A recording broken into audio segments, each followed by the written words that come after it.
buenas noches, bienvenidos y bienvenidas a una entrega de su programa Desde la Otra Acera, una producción de APSE Sindicato. Les saluda Denis Solís, secretario general de la organización. Para el día de hoy vamos a tratar un tema muy interesante, el cual consiste en la división de poderes en Costa Rica, específicamente el papel del Poder Judicial. Para este tema tendremos hoy dos invitados especiales, dos invitados que manejan muy bien este tema. Primero que todo, un saludo al señor Walter Antillón Montealegre, jurista y académico. Y también tendremos al señor Pablo Barahona Kruger, abogado constitucionalista y docente. Y es que este tema se las trae. En los últimos tiempos, ¿verdad, Sofía? Hemos tenido algunas situaciones con lo que han sido los fallos de la Sala Constitucional en especial y el papel del Poder Judicial en lo que es el sistema democrático costarricense. Hoy le vamos a entrar a fondo a este tema. Así es, y es que recordemos que en el 2018 la Asamblea Legislativa decide, en medio debate de la reforma fiscal, nombrar a un nuevo magistrado después de 3 años de estar vacía una plaza. Vamos, la pregunta de hoy es, ¿existe realmente independencia del Poder Judicial? Acompáñennos en el desarrollo del tema. Regresó la Feria de Vivienda de Jupema. Adquirí un crédito para tu casa con las mejores condiciones. Cuota por millón desde 7,338 colones, sin gastos administrativos ni pago de avalúo, exoneración de timbres e impuestos de inscripción de hipoteca. Contáctanos al 2284-6500 o escribinos al WhatsApp 8526-9729. Aplican condiciones. Promoción válida hasta el 31 de mayo de 2021.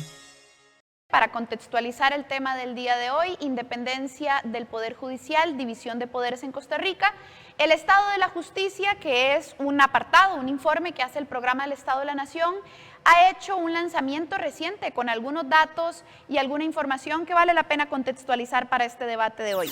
Pasamos a ver la cápsula número 1. Algunos de estos datos que nos da el Estado de la Justicia nos dice, bueno, sobre el nombramiento de magistraturas, en el periodo 2014-2018 se lograron 23 nombramientos, esto equivale a una quinta parte de los realizados desde 1989.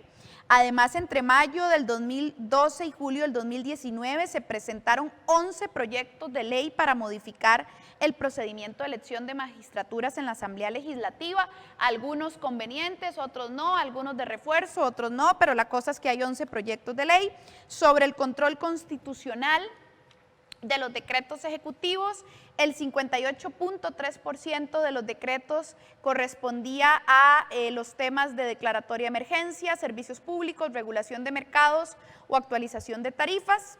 El 36.3% de los decretos impugnados trataba sobre temas ambientales entre 2005 y 2018. Y en la siguiente imagen vamos a observar cómo las consultas de la Sala Constitucional en 1998, el principal tema que las motivaba era el tema ambiental.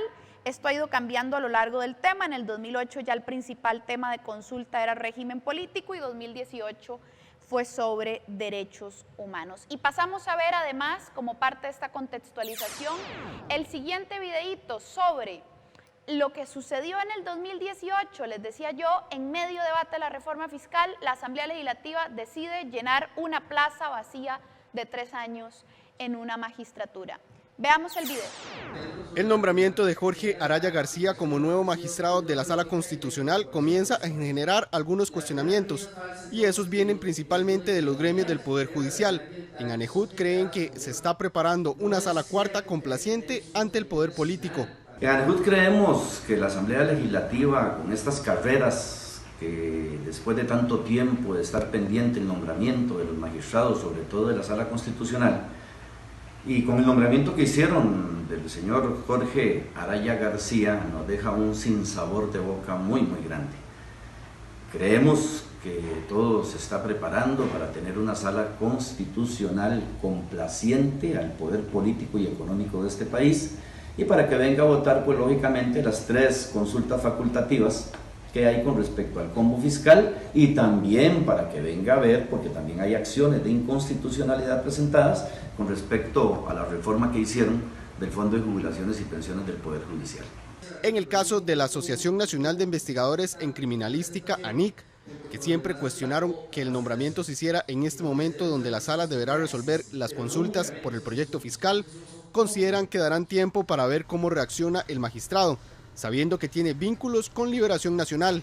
Vamos a darle el espacio a que él, a pesar de ese vínculo que le antecede políticamente, que ejerza ahora sí en este nuevo puesto y que el resultado es el que va a hablar por sí mismo. Después del resultado podemos estar o tranquilos o más intranquilos que nunca. Y ojo a esto, es muy importante esa decisión que vaya a tomar la sala, porque por más sesgo político que se le perciba a don Jorge en este momento, va a estar en juego la misma Constitución y lo que reza la Constitución. Por su parte, Adriana Orocú de Acojut señaló que van a estar pendientes de lo que haga, como todo cualquier juez, que tiene que ser con posiciones independientes y que sea parcial. Nosotros igualmente estamos totalmente pendientes y deseosos de que la aspiración que se tiene que tener con respecto a cualquier juez de la República, sea magistrado o juez ordinario, sea una posición totalmente independiente, sea imparcial, que resista a cualquier situación de presión política o de otra índole y que resuelva únicamente apegado a la ley y a la Constitución. En el sindicato de jueces consideran que los nombramientos de magistrados con criterios políticos sigue siendo dañino para el sistema de justicia. Ya han transcurrido 3 años, casi 3 años de que quedó vacante ese puesto, responda a una designación específica y hecha la medida para el caso. No conocemos a don Jorge Araya, ni sabemos, ni podemos tener, ni tenemos ningún elemento para decir que eso fue así, pero desgraciadamente que en esas circunstancias que se hace este nombramiento, sí da margen a que haya ese tipo de cuestionamientos y que vienen a minar lo que es la institucionalidad y la credibilidad del ciudadano común en las instituciones públicas. Jorge Araya García llega a la Sala Constitucional en la vacante que dejó Gilbert Armijo desde noviembre del 2015. Bueno, y ese video sobre la elección de este señor magistrado en el 2018, en pleno debate de la reforma fiscal, en realidad es un gran ejemplo de cómo a veces hay situaciones que dejan muchísimo que desear respecto a la independencia, ¿no? Una asamblea legislativa que nombra representaciones, a veces en coyunturas muy políticas, muy comprometidas, y bueno, la pregunta es, ¿realmente el Poder Judicial consigue ser autónomo e independiente en Costa Rica? Denis. Sí, Sofía, y todas las personas que nos siguen el día de hoy. Bueno, aquí tal vez deberíamos empezar diciendo que, nuestro sistema educativo, en el caso nuestro, ¿verdad?, que somos educadores, desde que estamos niños aprendemos desde la escuela, colegio y todas las etapas en que pasamos, ¿verdad?, en que somos parte de un sistema democrático donde hay una división de poderes y que esa división de poderes es la que viene a asegurar ese sentido de democracia, donde no hay abuso de poder, ya sea por parte de un presidente o de un congreso, o de una élite en especial, en particular, ¿verdad? Porque estamos bajo el amparo de un aparato, ¿verdad?, democrático, jurídico, ¿verdad?, en el cual las leyes se deben respetar y cada quien tiene sus atribuciones y sus limitaciones para asegurar esa naturaleza, esa esencia del sistema democrático, ¿verdad? Nosotros muchas veces, ¿verdad?, bajo este paradigma, pareciera que es incuestionable, ¿verdad?, el asunto y el pensar en que no existe independencia de poderes y que tal vez alguno de los poderes se acomoda a ciertas decisiones políticas. A veces, o sea, no pensamos en eso o no lo cuestionamos. Sin embargo, cuando uno se mete a analizar un poco más esto, analizar datos, a ver ciertas situaciones, especialmente en nombramientos en diferentes puestos, en realidad a uno le preocupan, ¿verdad?, ciertas situaciones que se han venido presentando. Acá, bueno, tendríamos que irnos un poco más atrás y saber que, o mencionar y decirlo, que aquí hubo la reelección de un presidente, cuando en ese momento, ¿verdad?, no era permitido, y hubo un debate sobre este asunto y al final se permitió, ¿verdad?, la reelección de ese expresidente, que después vino con una agenda, ¿verdad?, TLC y otros elementos, ¿verdad?, que se impulsaron luego de este hecho. Y bueno, pasamos con don Walter Antillón y don Pablo Barahona. Extiendo la misma pregunta. ¿Será que hay división de poderes en Costa Rica efectiva? ¿El Poder Judicial consigue autonomía e independencia? Don Walter. El sistema judicial que Costa Rica tiene, que es parecido al de otros países de América Latina, obedece a un paradigma que era generalizado en el siglo XIX y que todavía en el siglo XX es un paradigma vigente y consiste en lo siguiente. Uno, los jueces están colocados en una pirámide jerárquica.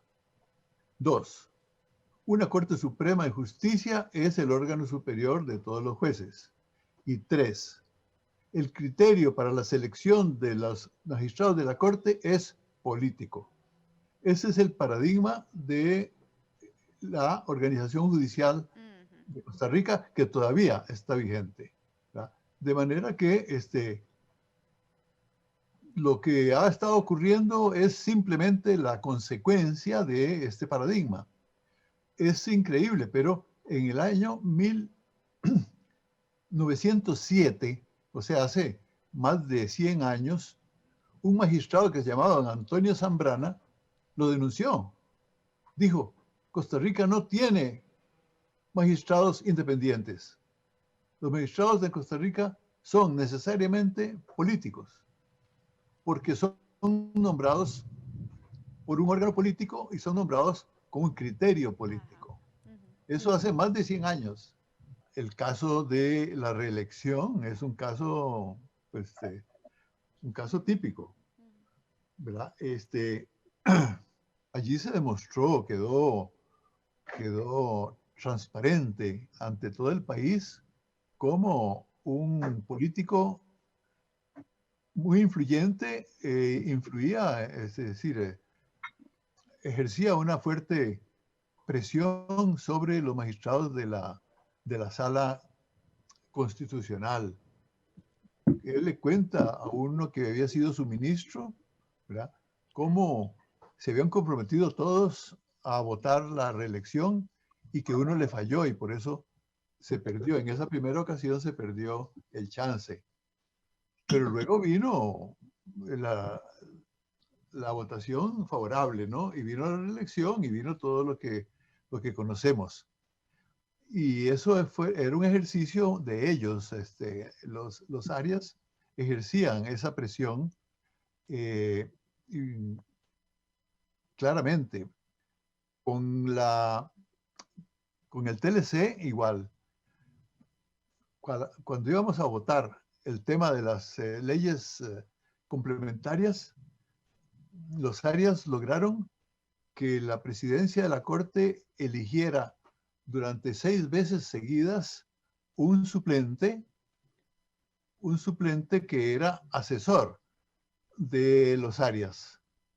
Es decir, él era un profesional al servicio de ellos, pero era suplente de la Sala Constitucional.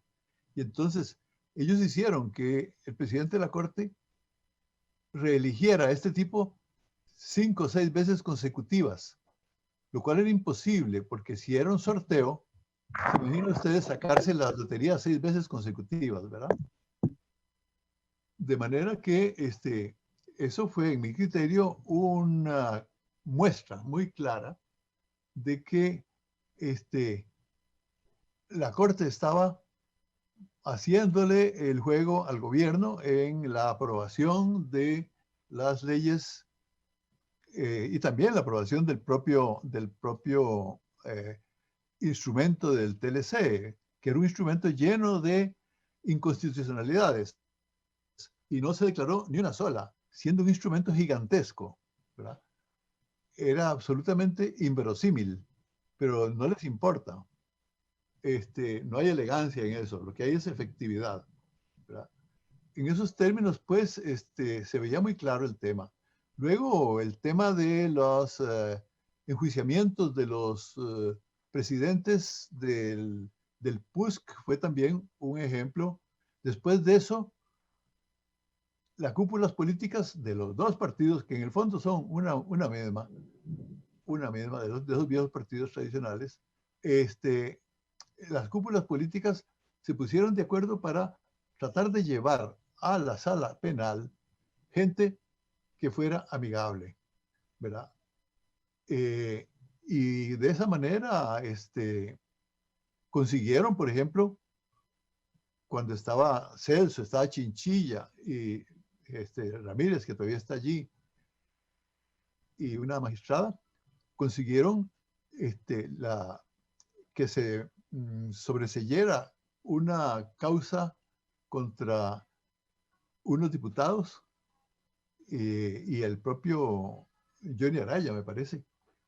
Una causa en donde tenían que darle curso porque tenían los instrumentos en las manos y los traslaparon por allí, ¿verdad? Lo que pasa es que se les descubrió completamente, ¿verdad? Al punto de que tuvieron que irse, ¿verdad? Ahí tienen ustedes cómo efectivamente, digamos, el Poder Judicial ha estado penetrado completamente por la política en los últimos tiempos.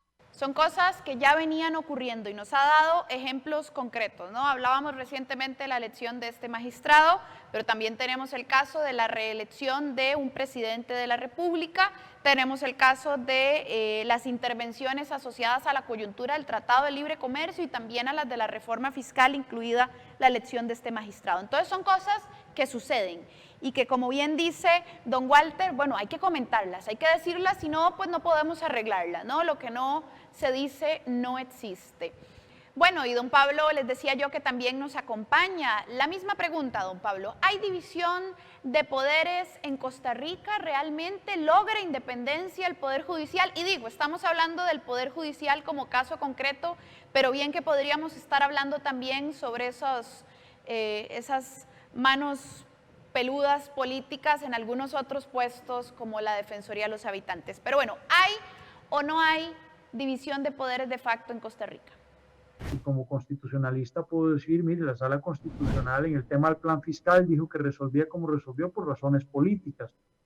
A ver, hasta ahí llego yo, desde ahí una decisión política no se discute, pero yo entendía que lo que había eran juristas y tenían que hacer un análisis jurídico sobre las autonomías universitarias, municipales, etcétera. La regla fiscal era una salvajada que no podía pasar el tamiz de lo constitucional, para citar solo un dato, y lo pasaron por alto, y bueno, al final eso le salió costosísimo a la propia Corte Plena, porque fueron los gremios judiciales los que tuvieron que salir a la calle a pelear por la independencia judicial, ¿verdad?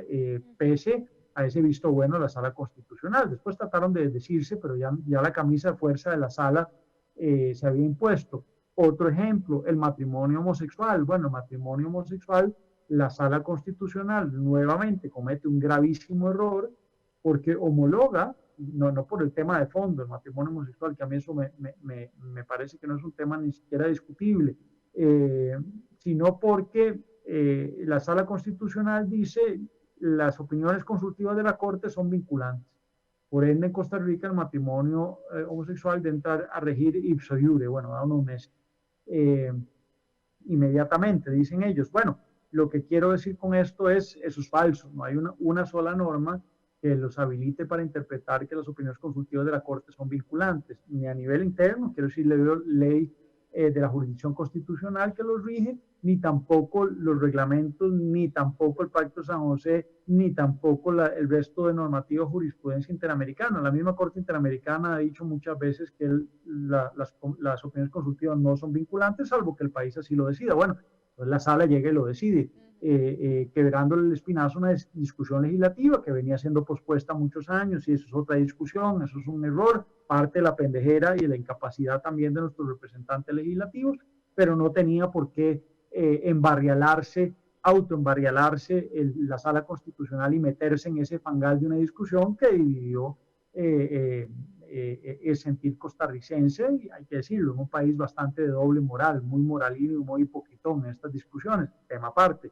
Y finalmente viene la Sala hace poco a decir que los costarricenses no tenemos mayoría ciudadana para ir a decidir en un referéndum, una consulta popular, si vamos o no a una constituyente. Es decir, no decidir la constitución, no, siquiera si queremos o no ir a una constituyente para rediseñar todo nuestro pacto político. Había un grupo de ciudadanos que venía impulsando eso, yo lo detraje, yo estoy en contra de una constituyente en estos momentos, eso lo podemos discutir en otro momento, pero no así en defender que este grupo de ciudadanos tenía todo el derecho de ir hacia una consulta popular y que fuéramos los costarricenses en un libre debate. Yo estaría en contra en ese debate si íbamos o no a una constituyente, si asumíamos ese riesgo.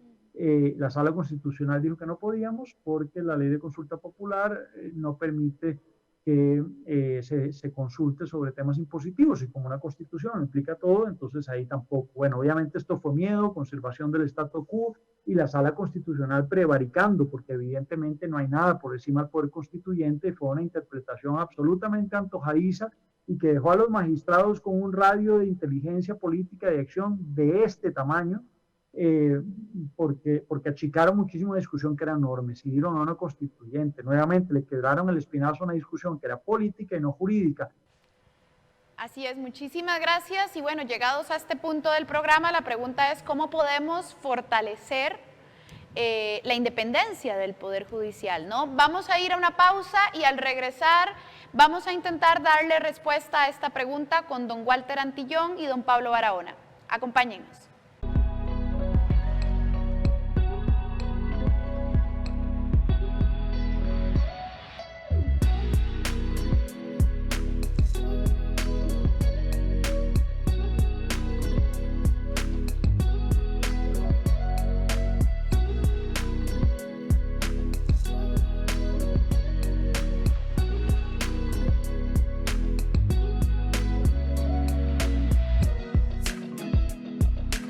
¿Es el déficit fiscal culpa de los empleados públicos? No, las causas del déficit fiscal son el fraude y la corrupción. Los trabajadores públicos son los que más ganan. No, docentes, conserjes, policías, enfermeras y otros puestos tienen salarios que apenas dan para pasar la quincena. ¿Solo el sector privado produce riqueza? No, en los últimos meses se ha demostrado que nuestra principal riqueza es la salud pública. Si vamos a hablar de empleo público, hagámoslo con claridad y transparencia. Don Pablo, igualmente 5 minutitos, ¿cómo podríamos entonces mejorar propuestas para mejorar la independencia del Poder Judicial? Adelante. Bueno, muchas gracias de nuevo por la oportunidad, en este caso, de aterrizar con algunas propuestas. Pienso que la primera, y que podría ser quizá la que más tendría calado, es una que no se lee en los manuales sobre independencia judicial, que no suele siquiera rozarse y que me atrevo yo a colocarla como el centro de mi propuesta. Y es el de mejorar la política. Es decir, en tanto la ciudadanía activa lleve mejores representantes y gente más capaz a la Asamblea Legislativa, pero también a la presidencia, ese presidente no tendrá miedo a la sombra, tendrá mejores asesores, tendrá mejores ministros, y entonces a partir de ahí todo irá mejorando. Si seguimos pauperizando el mandato público democrático, de ahí para abajo es inevitable que se pauperice la administración pública en general también. Entre otras porque, como decía Rousseau también, no hay peor crimen que los malos ejemplos. Si usted ve a un doctor que es una de las caras más visibles, diciendo que tenemos que quedarnos en casa, que debemos parar la fiesta, y sin embargo días después usted lo montaba en un yate pescando con su nueva novia, paranduleando. Bueno, pues entonces ese mal ejemplo obviamente hace que mucha gente, quizá no tal vez con su carácter tan bien puesto, diga, bueno, no, yo entonces suelto amarras, acá esta gente está vacilando. Bueno, igual pasa con el resto de los cargos, ¿no? Si uno ve que la administración del poder político es absolutamente prebendal, que hay un nepotismo muy agravado en este gobierno del PAC, no que no lo hubiera en el anterior, pero en este de Carlos se ha acendrado. Yo quisiera que algún periodista hiciera el estudio de cómo los asesores de buena parte de los despachos son hermanos, primos, cuñados, cómo esos mismos les han conseguido cargos en juntas directivas, son puestos diplomáticos a sus papás o a sus padrastros o a sus madres o tías o tíos. Bueno, eso está pasando en este gobierno mucho más de lo que pasaba antes. Y alguien dirá, bueno, pero es que también lo hacía Liberación y la Unidad. Bueno, sí, pero el PAC nació a la luz política jurando que iba a defenestrar todas esas prácticas políticas costarricenses. Así que hoy nos toca a los costarricenses nuevamente entender bueno, hace falta un verdadero cambio. Este no fue el cambio. Muchísimas gracias también a don Pablo Barahona por habernos acompañado esta noche. Nos deja también elementos sobre la mesa. Nos habla de la necesidad de llevar gente más capaz, hace algunos planteamientos sobre la participación de la academia, la que debería de tener desde su perspectiva, y nos hace un llamado de atención que creo que vale la pena, ese llamado de atención asociado a lo que implican los recortes para un poder judicial, ¿no? También de fondo implica una limitación mucho mayor de sus capacidades y de sus deberes. Dos visiones hemos tenido hoy acá, de dos académicos con reconocido camino, trayectoria, han puesto diferentes perspectivas sobre la mesa. Nos decía don Walter Antillón también, hay que alejar la Asamblea Legislativa de lo que pasa en el Poder Judicial, nos hablaba de una terna, un escalafón, ¿no? Y que simplemente fuera a través de ese escalafón que se obtiene la persona que sigue y no tanto a través del lobby legislativo. Bueno, en fin, tremendo tema. Denis, comentarios finales. Sí, definitivamente hoy la participación, ¿verdad?, de estos dos invitados de tan gran nivel, ¿verdad?, agradecerles por acompañarnos, revela que hay una necesidad de despolitizar el Poder Judicial, ¿verdad?, el nombramiento de magistrados, y no solamente el nombramiento de magistrados, mencionamos, ¿verdad?, otras instancias como el caso de la Defensoría de los Habitantes, la Procuraduría, por ejemplo. Y es que este asunto se ha visto evidenciado. De hecho, Costa Rica en el 2019 recibe un llamado de atención por parte de la ONU, y un relator de la ONU advierte que Costa Rica está incumpliendo lo que son los estándares en los nombramientos de los magistrados.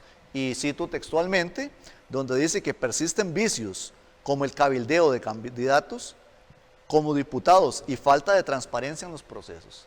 Esto lo dice un relator de la ONU, ¿verdad?, con respecto a la forma en que se están eligiendo los magistrados en Costa Rica. Entonces, es un llamado de atención, creo que es delicado que la ONU, por ejemplo, se tenga que referir a una situación como la que está pasando en Costa Rica, donde hay un llamado, ¿verdad?, a lo que es la independencia de poderes para asegurar lo que es el sistema democrático.